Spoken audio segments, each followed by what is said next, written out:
Hello, everyone. I'm Chester44, also known as Fly, and welcome to this Let's Play of Wrath of the Righteous.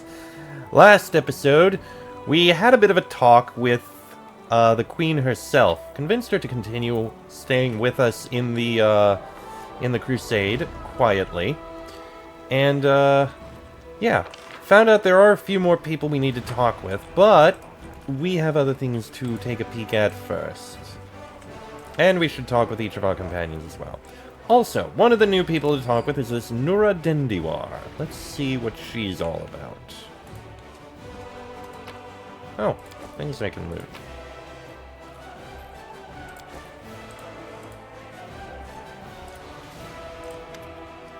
Knight Commander, how can I help? There is so much I can do, just ask. Nura looks at you with eyes filled with enthusiasm. She's holding a notebook and a traveler's inkwell. You've probably heard about the wound I have, the one that sometimes opens on my chest. Can you perhaps tell me if it is some kind of demonic curse? Yes, indeed, I've been told of your affliction. She peers at the center of your chest. Can you will the wound to open? No? Oh, that's a shame. What can you tell me about this wound? Well, it's difficult to say. I know of blades that leave never-healing cuts, of poisons that stop wounds from healing. I've heard of witches' curses that are rewarded with eternal wounds, but wounds that seem to reopen and heal over and over. Perhaps you know of other cases like this? Let's think. In 4671, a Mendavian army corporal had all his bones and cartilage turned to glass.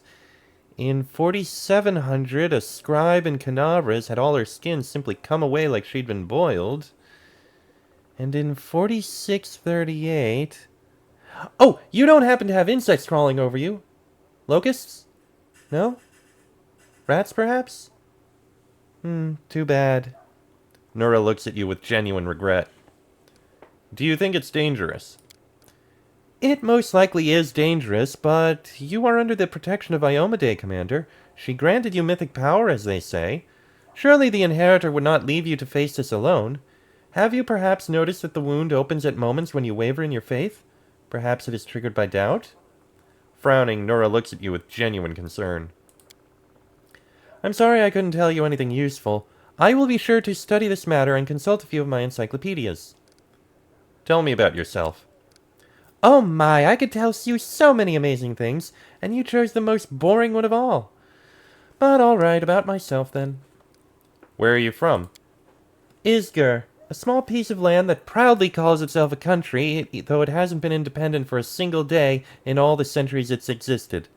They have a lot of national pride, but all of it is borrowed, always looking to the great day when they can at last be free from the rule of Cheliax. The Isgari love talking about politics. If two of them start bargaining over beets at the market, you can be sure that they'll end up arguing about whether an independent Isgur will be a monarchy or a republic. I've always found it funny to listen to. And a little disgusting. You see, there are a lot of us halflings in the country, but very few are citizens. Most are slaves. I was lucky. I've always been clever ever since I was little, so they sent me to school instead of making me do the grunt work. They taught me to count and ride, and I was sold as a secretary to Lord Axelar Tresbot. He's the one I left Isgur with. Never to return, I hope. How did you come to serve Queen Galfrey? I was a slave of Lord Axelar Tresbot in Isgur, my homeland. Oh, what a man he was. He towered over his fellows like a rock over a garbage heap. A true hero. He brought me as a simple secretary, but he made me learn the history of the world wound. All of it, one volume after another. He hired tutors for me, even sent me to meet prominent historians. He didn't want a simple slave, but a slave with an impeccable education. Lord Tresbot was going on a crusade. He firmly believed that the servants of the good gods were weak, and only a follower of Asmodeus could stand against the demon invasion. He took me along as a secretary, a historian, and most importantly, he entrusted me with recording his glorious story for future generations. In his crusade, Lord Tresbot performed many brave feats, but even he could not stand against the world wound alone. In his final battle with the demons, when my lord realized he was doomed, his final act was to cover my retreat so that I could tell the world of his great deeds. Some people have said what he did was not heroic, just an arrogant moron puffing himself up one last time, but I say curse their tongues. My difficult journey ended in Mendev, where I found my freedom. There, I published Lord Tresbot's biography, and I don't want to boast, but who am I kidding? Of course I do. The book sold in great numbers and made me rather famous for a time. That's what brought me to the Queen's attention. She invited me to her court. After all, she was curious about my deceased lord, and she was in great need of an expert on the history of the world wound. I hope you'll find me useful as well.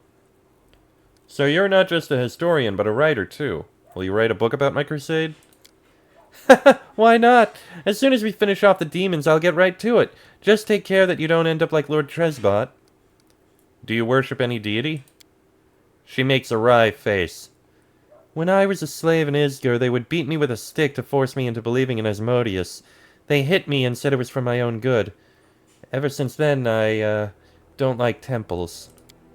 I realize there are different gods, like Desna or Caden, who teach goodness and freedom, but it's just... As soon as I smell frankincense, I see the slave driver's stick. Maybe one day I'll be able to turn to a deity without cringing from a blow for not being reverent enough, but for now I let others pray for me. Nura's smile trembles and collapses. Nura sounds sincere, but you feel that she's holding something back. Thank you for your answers. Tell me about the history of the world wound. Oh, I could talk about that for hours! What exactly do you want to know? Tell me about old Zarkoris. It was an unforgiving country inhabited by numerous tribes of Kelid barbarians. Imagine Numeria, but without the Metal Mountains, or the realm of the Mammoth Lords, but with a milder climate. That's Zarkoris. The country was ruled by priests of forgotten deities and shamans. It is said that even back then, before the world wound, the boundary between worlds was especially thin in this region. Since ancient times, Daskari has had his claws sunk deep into the minds of the locals. His cults thrived here for many centuries. Aradin tried to stamp them out, but in the end, of course, he passed away. How did the world wound come to be, not to me? It happened in the year Aradin died, 4606, a little over a century ago.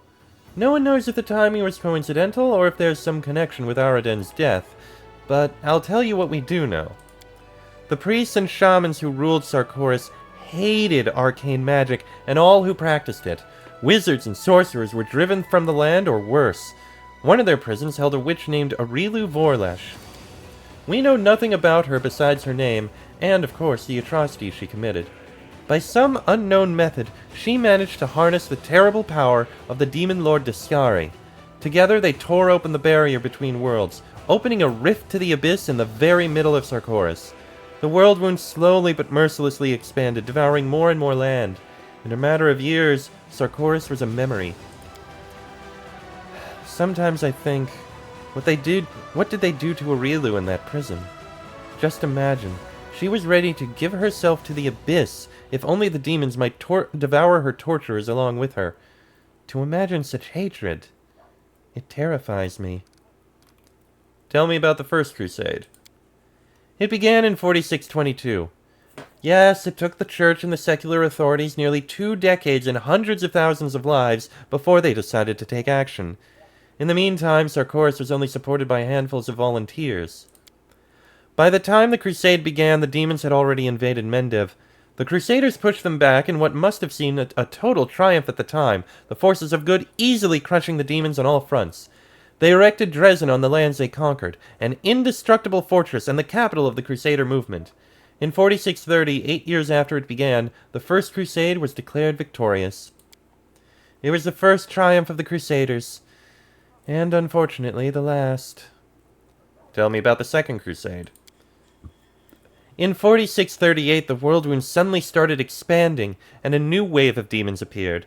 The Crusaders were all but delighted. Last time, they'd routed the forces of the Abyss, and they welcomed another chance to prove themselves. But this time, everything was different.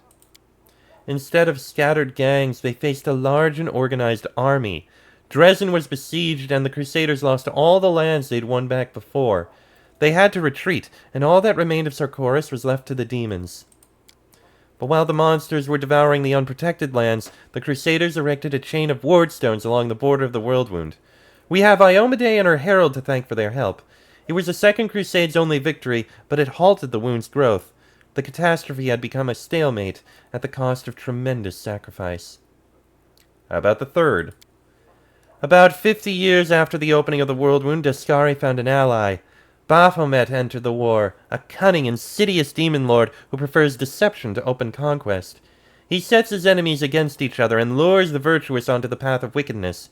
Traitors appeared among the Crusaders, secret agents of his cult.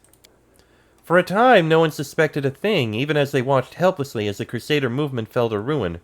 Where once valor proudly stood, now greed and dumb cruelty reigned, and outrage was drowned in apathy. In 4665, the Church announced a new crusade, hoping to boost morale. They didn't succeed, to put it mildly. Some fought the demons in earnest, and for a time they even dared to hope to retake Dresden. But the Third Crusade would be remembered as a witch hunt in every sense. Inquisitors hoped to purge any cultist from the ranks of fighters, but instead they got a barrage of denunciations, widespread suspicion, and innocent victims. It sometimes happened that two orders would denounce each other as traitors and wipe each other out, much to the demons' delight. Just 3 years later, in 4668, the Church put the disgrace to an end. Of all the Crusades, that one was the least glorious. And the fourth? Of course, the demons had no intention of sitting quietly caged behind the wardstones. They kept attacking Canabras, trying to reach the stone and destroy it, or just scratch its surface. Or if even that was impossible, befoul it. The Crusaders drove the demons away from the city again and again. The Fourth Crusade would last for 15 years, an exhausting study in positional warfare. The demons attacked, and they were pushed back. The Crusaders went on the offensive, but were forced to retreat, and all the while the losses were tremendous. The Fourth Crusade's only achievement was that they didn't let a single wardstone fall. They didn't retake a sliver of land, to say nothing of Dresden. So many lives just to maintain the stalemate. You can imagine how that affected morale. Thank you for your answers. I have to go. If you have any questions, just come back. I'll keep that in mind.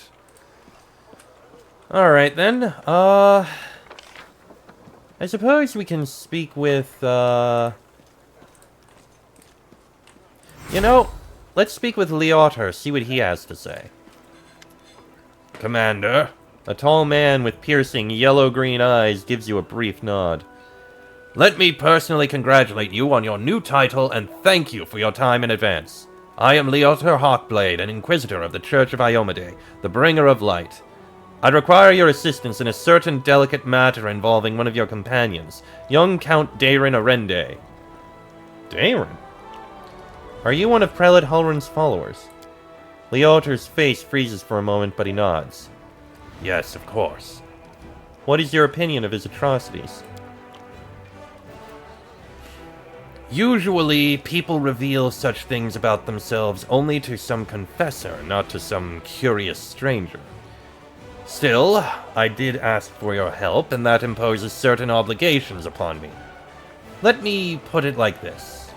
I spent enough years by Prelate Hulrun's side to learn how to keep him from going over the line. The Prelate is an extraordinary man, but he has fallen prey to his own paranoia and monumental sense of responsibility, which has gradually eroded his razor-sharp mind. He has witnessed so much hideous darkness that he now sees it in every shadow. Yet his strength was, and still is, a shield for all of the people of Mendev. That is my opinion. His comrades and advisors are necessary to prevent him from making unforgivable mistakes. Where were you during the attack on Canabras? I was on the hunt. A very successful one, but as often happens in life, this minor success was a mere harbinger of a larger failure. If I hadn't been so far away from Canabras on the day of the attack, I might have been able to help my comrades and prevent a number of deaths. Thank you for your answer. It is not an easy topic for me. I'd prefer not to discuss this again. Tell me about yourself, Inquisitor. I want to know who I'm dealing with. I am Ulfin by birth, but I have lived in Mendev for most of my life, dedicating myself to the service of the Inheritor. My warrior brethren mostly worship Gorham, but I've never been eager to fight for the sake of battle alone. I was a good fighter in my early youth and could easily best most of my peers, but I didn't enjoy showing off my skills. Victory is bland on its own. Purpose adds flavor to war. I can't say that I have always been a faithful sword of Iomade. Back in my mercenary days, fate brought me to the borders of Mendev, where I spent quite a long time among the Crusaders. Fighting shoulder to shoulder with my righteous comrades in arms and watching demons commit their atrocities eventually led me to something I had been seeking my whole life: purpose and faith. That is how I found my calling. Even though it may be hard at times, I've never regretted my decision. What brings you here? I asked you to assist the Church of Iomedae in an investigation of the utmost importance.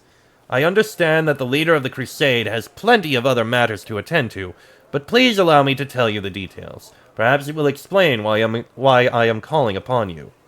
The Inquisitor's open face instantly reveals his feelings.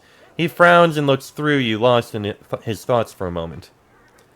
I suppose that you have already heard about Count Arende's story. I refer to the tragedy at the Heaven's Edge estate. Tell me what happened at Heaven's Edge. About 10 years ago, several powerful demons managed to penetrate the Wardstone barrier and commit mass murder of all the guests who attended the feast in celebration of young Dayron's birthday. The unknown magical disease they had brought wiped out the whole estate in less than a day. That was not a unique case in itself. The demons had attempted such raids on Mendavian lands before, but they had never dared target such a well-protected place. The Arende family was exceptionally rich. The estate was protected by elite bodyguards. There were several strong and righteous paladins among the guests. Moreover, the revered Nestrin, Dayron's tutor, was one of the most powerful priests of Iomedae in the vicinity. All of them died, nonetheless, except for the young count, who had suddenly manifested his outstanding sacred healing powers. Was that a divine miracle or a curse? That remains to be seen. You're going to investigate this old case again, aren't you? Yes, I am. I have several reasons to doubt the wildly shared account of what exactly happened at the estate and how it happened. You see, Commander, I was among those sent to examine the estate after the incident. I saw everything with my own eyes, and I still remember it clearly, even though it feels like it happened a lifetime ago. Heaven's Edge was a unique place that still carried the spirit of old Mendev before the Whirlwind. And yet, on that day, it turned into a labyrinthine house of horrors, like something only seen in our nightmares. Apologies for the digression. I wanted to tell you about my suspicions. Everything about the incident seemed odd. Why was the only person left alive a young boy with a newfound talent for divine magic? Why did nobody send to Canabras for help, even though the agony spanned many hours? We found the demons dead with their heads cut off when we got into the estate. How many were defeated? How did the disease kill even the paladins present at the estate, who are said to be immune to any disease? If the demons had found a way to penetrate the Holy Warrior's defenses, why has this never been repeated since the tragedy at Heaven's Edge?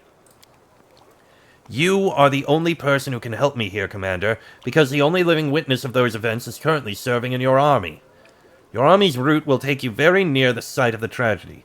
Heaven's Edge has been abandoned and sealed with potent magic throughout all these years, and only the Count has the power to break that seal. He is unlikely to invite an Inquisitor inside, and in any case, he won't like me sniffing around his family seat. But if you, as his commander, express your wish to visit the estate, he will be obliged to fulfill it, and I will simply follow you as one of your attendants. There are 100 ways, 1,000 paths, and myriad loopholes in human lives that the forces of evil can use to their advantage. I am not sure which one of those led the demons to the gates of Heaven's Edge, but I do know it wasn't a simple raid, the kind crusaders face every day. That incident involved a significantly more powerful entity, and that is why I am asking for your help. We cannot be sure that such a tragedy will not happen again until we uncover the truth. You have already been to the estate several times. What do you expect to find now? I was a young and inexperienced Inquisitor when I first visited Heaven's Edge 10 years ago. My skills have improved significantly since then, and I have paid dearly for that. Leotar makes a vague gesture pointing at his scars. My arsenal includes many spells and techniques dedicated to gathering information about people and events. Almost all of them require me to be physically present in the place where the event in question happened. That is why I must return to Heaven's Edge. Why can't you just search the estate yourself without involving me? The estate is abandoned and sealed with powerful containment enchantments that only the Count himself can lift. This is not the main reason, however. The main reason is that Count Arende is not officially under investigation by the Inquisition, so I couldn't just break into his house even if I found a way to bypass his spells. This is a serious matter. A matter that threatens the reputation of the entire Church of Iomade and my own organization in particular. We made more than enough unforgivable mistakes during the Third Crusade, and are still dealing with their consequences. Your presence will give my investigation the necessary legitimacy, Commander. But there is more. In addition to getting official permission, I'd also like to bring an independent third-party investigator to this case. Someone independent but well-respected, and you fit this role perfectly. Did you question Darren himself? I did, but the Count insisted he couldn't remember anything about the incident due to severe shock. He saw the demons at the very beginning when they appeared at the celebration to announce the onset of the plague and mock their victims. He also witnessed the death of his mother, Countess Selena. That was all he would tell me. We had found the young Count sleeping like a log on the floor in one of the Rio chambers, having drunk about half the family wine cellar all by himself. There's no reason to disbelieve him on that matter. So you suspect that Darren is hiding something, that he is to blame for the tragedy? I deliberately refuse to entertain any theories or suspicions so that it doesn't affect the investigation. There's a saying among my colleagues that suspicion is the mother of prejudice, and prejudice is married to failure. I can only tell you that Count Arende wasn't suffering from demonic possession, the most common malaise in our country at the time. Prelate Hallrun himself examined the boy right after the tragedy, and he didn't sense anything awry with him. Fine, I'll help you. What do you need me to do? Leoter bows his head to you with exceptional reverence. Thank you, Commander. Now I ask you to speak to the Count and tell him that you wish to see Heaven's Edge. Please do not inform him of my presence right away. I will join your escort when it's time to travel to the estate. When we get there, I will also require your help during the investigation. You will have to follow me, observing my actions as an independent witness. If you have any other questions, please feel free to ask me. I will remain here for a while. Alright, you know what? How about we go speak with Darren immediately and get this settled? There you are. So how do you like your new role, advisor? Darren winces. You also enjoy poking me with that stick, don't you? Imagine it. Me, a crusader. If my dearest cousin hoped to teach me a lesson, she managed it perfectly. An assignment I couldn't avoid without losing face, this idiotic journey leading straight into the demon's maws. I could have been on a pleasure boat right now with the loveliest songstress and pitax on my arm, and a bottle of the finest Kionan wine to keep us company. Did you also receive a fraction of that unusual power? Oh, looks like it. I genuinely hoped that getting away from you would be the end of it. If your gift truly did come from Iomade, then giving me a smidgen of that power was a very subtle joke on her part. I had no idea that our divine Lightbringer of Mendev even had this sense of humor. Oh, don't get me started on my many acts of sacrilege against her. That obscene engraving, The Truth About the Test of the Starstone, is the tamest one by far. I'd love to visit Heaven's Edge and see the Arende estate someday. Oh, I was just about to mention it myself. I've been thinking.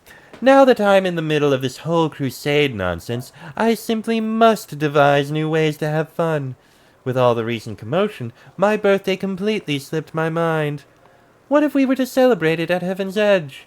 It's not far from here, and you'll get to enjoy a banquet in a bona fide haunted house. Darren seems to have trouble getting the words out, which clearly indicates how rarely he has to ask for anything. Since you're my superior and I'm your advisor, I am obliged to ask your permission to leave for the festivities. And I want to invite you too. I'm sure the commander can free up an afternoon while the soldiers are on leave.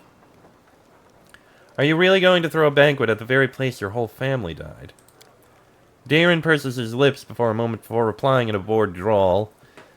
Yes, what of it? Am I supposed to weep and quake with fear for the rest of my life? I've stayed away from the damned place for 10 years, and now I'm going to return there to drink, dance, and be merry without a care in the world. You can keep your squeamish disapproval to yourself. All right, deal. Perfect. You'll have a ball, I'll make sure of it. Something strange flickers in Darren's smile. All right, that'll be a thing to do. I'm gone. And we should inform you, Leoter. I talked to Darren about the estate. He's going to celebrate his birthday at Heaven's Edge, so we can go there as guests. A celebration? Well, that is far from ideal. It will be rather inconvenient for me to conduct the investigation with all the guests around. Thank you nonetheless, Commander. When you decide to go to the estate, I will join you. Alright. And you know what? I'm going to end this episode here. A shorter episode perhaps, but there is one more new person to talk to, and that may take a bit more than 5 minutes. So, next episode, we'll talk to the last person we have to talk with, this social person. And also talk with all our companions and see if there's more things to loot, which it appears there are. But that'll be in the next episode. So until then, I am Tressnick44. Sin in is fly. That is me. This has been a Let's Play of Wrath of the Righteous. And I shall see you all next time.